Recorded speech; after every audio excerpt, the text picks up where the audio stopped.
It's funny how life comes full circle, isn't it? I still remember the morning Chloe stood on my doorstep. It was barely 8 a.m., the Boston air still crisp, and I was just off a call with investors, a really big one, talking about an $800,000 deal that would let me finally scale my agency nationally. I opened the door, expecting a delivery, and there she was.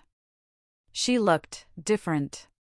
Not the polished, put-together Chloe I'd known, or even the Instagram influencer version I'd glimpsed from afar. Her makeup was smudged, hair pulled back in a messy bun, and she was clutching the same damn floral suitcase she'd walked out with 2 years earlier. That suitcase, of all things. It hit me like a punch to the gut, not because I was sad, but because it felt like the universe was finally having its say. She didn't ask to come in. She just started talking, her voice wavering. She said Michael had broken up with her, called her too demanding, too high maintenance. Then came the part one knew was coming. She'd realized she'd made a horrible mistake leaving me. But to really understand why this moment felt so profoundly right, we need to go back. Chloe and I had dated for 3 years, living together for the last 18 months in a decent 2-bedroom apartment in Boston. I was a digital marketing manager, making about $78,000 a year. Good money, stable, comfortable. Chloe worked part-time at a boutique in Beacon Hill, maybe pulling in $26,000, always talking about courses to boost her career, but I never actually saw her finish any of them. I drove a 2018 Mazda 6, covered most of the bills, and every evening after work, I was building a side consulting business. I wanted more than just a steady paycheck. Chloe, well, she liked nice things. Expensive brunches, designer bags she'd save up for, weekend trips to Napa Valley. And I didn't mind, not really, because I thought we were building something together. The problems started slow. Little things you notice, but tell yourself you're overreacting to. She'd come home from networking events at 11 at night, smelling like cologne that definitely wasn't mine. When I'd ask about her evening, she'd get defensive, call me paranoid. She started talking more and more about the successful men she'd meet, how they drove luxury cars, how they invested in themselves. My buddy, David, warned me early on. He'd say, "Bro, she's shopping around. You're the safety net while she tests the market." I brushed him off. I loved her, and I genuinely thought she loved me back. I was working 12, sometimes 14-hour days, between my job and my side business, trying to build something real. She complained that I wasn't present enough, or that I was always working, even though that work paid for the lifestyle she so clearly enjoyed. Then came the night everything changed. Honestly, I should have seen it coming. I got home around 8 after a client call, Thai food in hand, her favorite. I found her at the kitchen table. She had this weird, formal energy, like she'd been rehearsing. Hands folded, serious expression. I knew, before she even opened her mouth, that this was planned. "Alex," she started, "we need to talk." I set the food down, sat across from her. She launched into this speech about doing a lot of thinking, and how we wanted different things. She said I was safe and stable, but she needed someone who matched her ambition, someone who could provide the lifestyle she deserved without her having to worry about money. Then, the line I'll never forget. She looked me right in the eye and said, "I think we're better as friends." Like she was doing me some kind of favor. I just sat there for a second. Processing. And I realized something that probably should have hit me months earlier. She wasn't leaving me because we weren't compatible. She was leaving me because she'd found someone with more money, and she was trying to make it sound noble. I could have argued. Could have begged. Could have promised to work less, or make more, or whatever she wanted to hear. But instead, I just said, "Okay. If that's what you want." She blinked. Like I'd just spoken a foreign language.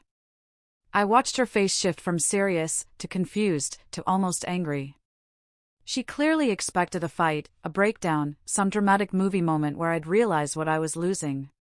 Instead, I calmly asked if she needed help packing, or if she had somewhere to go tonight. Like we were discussing a work project. She told me she'd stay with a friend and come back for her stuff over the weekend. I said that was fine, I'd make sure I wasn't home, so she could take whatever she needed without it being awkward. The confusion on her face deepened into something else, maybe frustration, maybe disappointment. She grabbed her pre-packed suitcase from the bedroom and left without another word. I sat there in the quiet apartment, the Thai food getting cold on the table.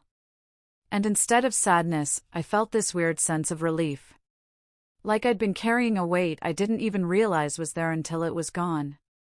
That night, I opened a spreadsheet and calculated exactly how much money I'd been spending on her every month: rent, food, entertainment, trips, all of it. It came out to around $1,400. $1,400 that would now stay in my pocket. Money I could invest back into my business. The next morning, I woke up and went to work like nothing had happened. Because, honestly, nothing had really changed, except I didn't have to pretend anymore. David called around lunch, asked how I was doing. I told him I was fine, which seemed to confuse him more than anything. He kept waiting for me to have some breakdown, to show up at his place drunk and angry, but it never came. Instead, I threw myself into work, both my day job and my consulting business. Within 2 weeks, I landed my first major client, a $15,000 project that would have been impossible to focus on if Chloe had still been around. Demanding my attention. I remember sitting at my desk after I closed that deal, looking at the contract, and thinking that losing her might genuinely be the best financial decision of my life, even if it wasn't one I'd made on purpose. She texted a few times in those first weeks, asking how I was, hoping we could still be friends, like she'd suggested. I kept my responses short and polite, the way you'd respond to a coworker you barely know. "I'm good. Hope you're well," was about as much as she'd get. I could tell from the way she kept trying to extend the conversations that this wasn't what she expected either. David would show me her Instagram sometimes. Pictures of her at fancy restaurants, designer bags, a new guy's arm around her shoulder in every third post, clearly showing off her upgraded life. I didn't follow her anymore. Didn't check up on her. Didn't care. I was too busy building something real, something that was mine, something nobody could take away from me by deciding I wasn't ambitious enough. One evening, over cold Thai food, David sent me a screenshot with the caption, "Bro, check out your upgrade." It was Chloe at some rooftop restaurant, champagne glass in hand, leaning against a guy in a tailored suit. Michael Davies. He looked like he'd stepped out of a finance bro starter pack, designer watch, perfect hair, that confident smirk that screams, "I have money and I want you to know it." Her caption was something about finally being treated right, with hashtags about luxury lifestyle and knowing your worth. I looked at it for maybe 5 seconds, sent David a thumbs up, and went back to my proposal. I had a deadline, and her validation posts weren't paying my bills. I learned about Michael from mutual friends who couldn't help themselves from filling me in on details I never asked for. He was 32, worked in investment banking, drove a BMW M5, and lived in one of those luxury high-rises in Seaport. According to the gossip chain, they'd met at one of those networking events Chloe used to come home late from. This told me everything I needed to know about the timeline of our breakup. David's theory was that she'd been lining him up for months before she ever gave me the better as friends speech. And honestly, the math checked out. She didn't leave me and then find someone better. She found someone with more money and then manufactured a reason to leave that made her feel less guilty. What made it interesting was watching how fast her lifestyle changed. Within a month of us breaking up, she went from part-time boutique work to basically being a full-time Instagram influencer, whose entire content was, "Look at this expensive thing my boyfriend bought me." Chloe had gone from splitting appetizers to posting about omakase dinners that cost more than her old monthly paycheck. From saving up for one designer bag to having a collection that grew every week. From my Mazda to private car services. David analyzed it like a financial consultant. He'd say, "She's not paying for any of this. She's just traded one ATM for a bigger one." And he wasn't wrong. She'd found exactly what she said she wanted, someone who could provide that lifestyle without her having to think about money. And based on her posts, she was living her best life. Meanwhile, my side business was actually taking off in ways I hadn't expected.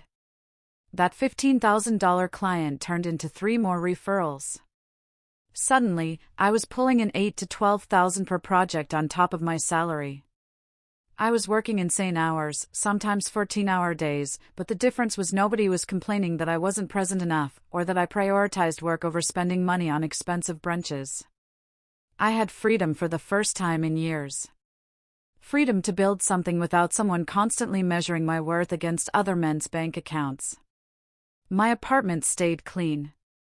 My fridge had actual food instead of expensive takeout containers. And that $1,400 a month I wasn't spending on someone else's lifestyle? It was going straight into business investments and savings. About 3 months after the breakup, Chloe started reaching out again, but it was subtle at first. The kind of thing you could almost convince yourself was innocent. She'd send late-night texts saying she missed our conversations, or share some memory about a place we used to go with a remember when attached to it. I kept my responses the way I'd kept them from the start, short, polite, completely devoid of emotional investment. Yeah, that was nice, or hope you're doing well, and nothing more. I wasn't being mean, I wasn't being cold. I was just treating her exactly like what she said she wanted to be, a friend. Apparently, that wasn't sitting right with her, because the messages kept getting more frequent and more pointed. Then came the night she called me at 1 a.m. from a club, music blasting in the background, her words slightly slurred. She told me she was out with Michael, but she was bored, and she kept thinking about me. I was in bed, actually getting decent sleep for once. I just lay there in the dark, listening to her ramble about how different everything was now, how sometimes she missed the simple times we had together. When she finally paused for breath, I told her she should probably go back to her date, and that I hoped she had a good night. Then I hung up before she could respond. David thought it was hilarious when I told him the next day. He said she was already realizing that money doesn't buy personality, and that Michael probably bored her to death between transactions. The real shift happened around month 6, when I landed a contract that changed everything. A company wanted me to handle their entire digital marketing strategy, $80,000 upfront, plus bonuses tied to performance, and they wanted to discuss bringing me on retainer for the next year. I quit my day job 2 weeks later, moved to a better apartment in a nicer part of Cambridge, and suddenly I wasn't the guy grinding in the shadows anymore. I was the guy other people in my industry were talking about. My income basically tripled overnight, and for the first time since the breakup, I actually felt like I was building the life I'd always wanted, instead of just surviving and trying to prove something to someone who didn't care. That's when Chloe started showing up at places I'd go. It was too frequent to be coincidence. I'd be at a coffee shop I'd never been to before, and she'd walk in 10 minutes later, acting surprised. Or I'd be at a networking event, and she'd appear with Michael, making sure to stop by and chat like we were old friends catching up. She'd compliment my new watch, my new clothes, ask about work in a way that felt like she was fishing for information about how much I was making. Michael would stand there looking bored, checking his phone, while she found reasons to extend the conversation. I'd keep everything surface level and polite before excusing myself to talk to literally anyone else. David started calling her a financial stalker, and honestly, it wasn't far off. The most obvious incident was when she somehow found out which gym I joined and suddenly had a membership. There, too, showing up during the exact times I usually worked out. I'd see her on the treadmill facing the weight section where I'd be, or she'd coincidentally need to use the machine right next to mine, always starting conversations about how crazy it was that we both ended up at the same place. After the 3rd time in 1 week, I switched gyms entirely. Didn't tell anyone which one, and paid extra for a membership across town just to avoid the awkwardness. When David asked why I switched, I told him the truth: she was hunting for proximity, and I wasn't interested in being anyone's backup plan or curiosity. What really struck me during all of this was how transparent her motivations were becoming. She didn't miss me. She missed the version of me I was becoming, the version that had money and success, and could give her the validation she craved without her having to rely entirely on Michael. I was supposed to stay the struggling guy, working too much and making too little, the safe backup option who'd always be there if things didn't work out with her upgrade. But instead, I'd actually upgraded myself. And that wasn't part of her plan. She wanted me to be stuck where she left me, so she could feel better about her choices. The fact that I wasn't stuck, that I was actually thriving without her, seemed to bother her more than anything else.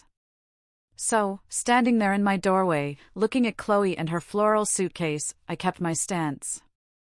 I didn't move aside to let her in, just listened while she went through what sounded like a rehearsed speech about second chances and how money doesn't buy happiness.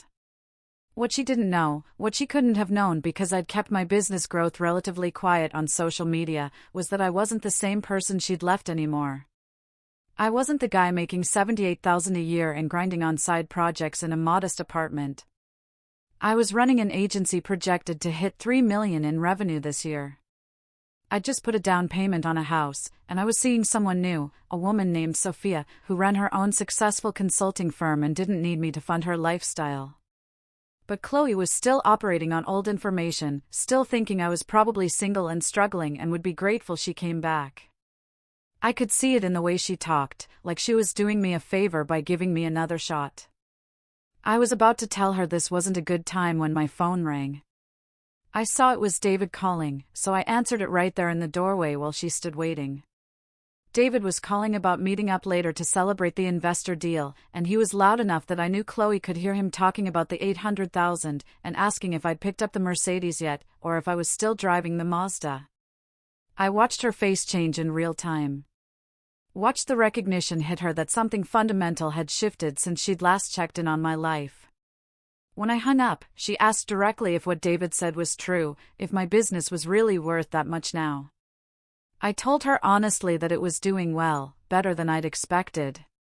The energy in the conversation changed immediately, like a switch had flipped in her brain. Suddenly, she wasn't the apologetic ex-girlfriend seeking forgiveness.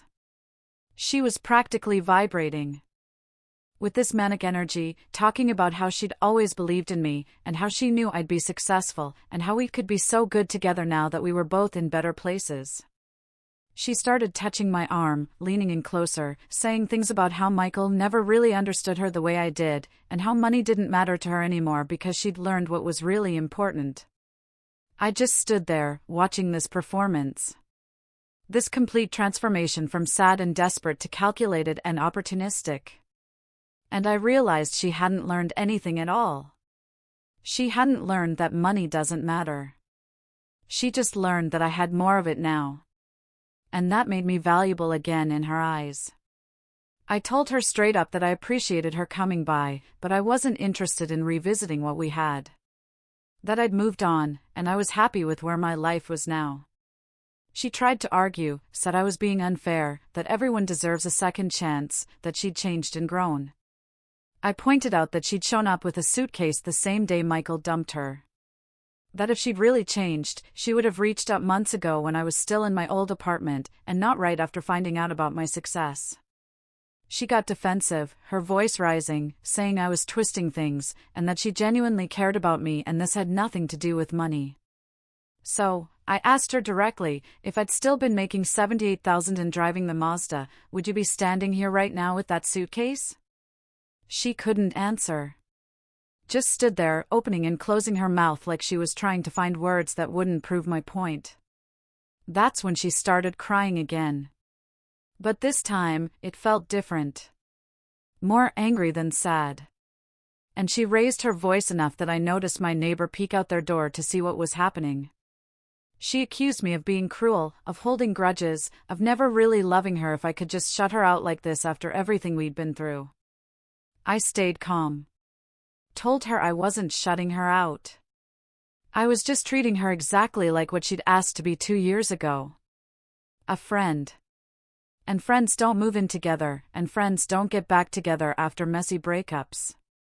She actually laughed at that, this bitter sound, and said I was being petty and that I'd regret this when I realized how rare real connection was.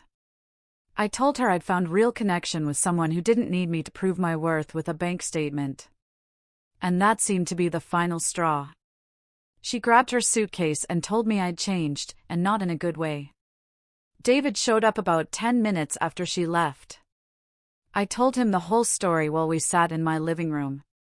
He immediately pulled out his phone and showed me that he'd actually recorded part of the argument from the hallway because he'd arrived right when she started yelling and wanted evidence in case she tried to spin some story later. We watched it back, and it was almost surreal seeing myself stay completely composed while she spiraled. David kept pausing it to point out moments where you could see her calculating, adjusting her approach, trying different angles to get the response she wanted. He said I'd handled it perfectly. That some people only value you when they think you're valuable to others, and that Chloe had shown exactly who she was twice now.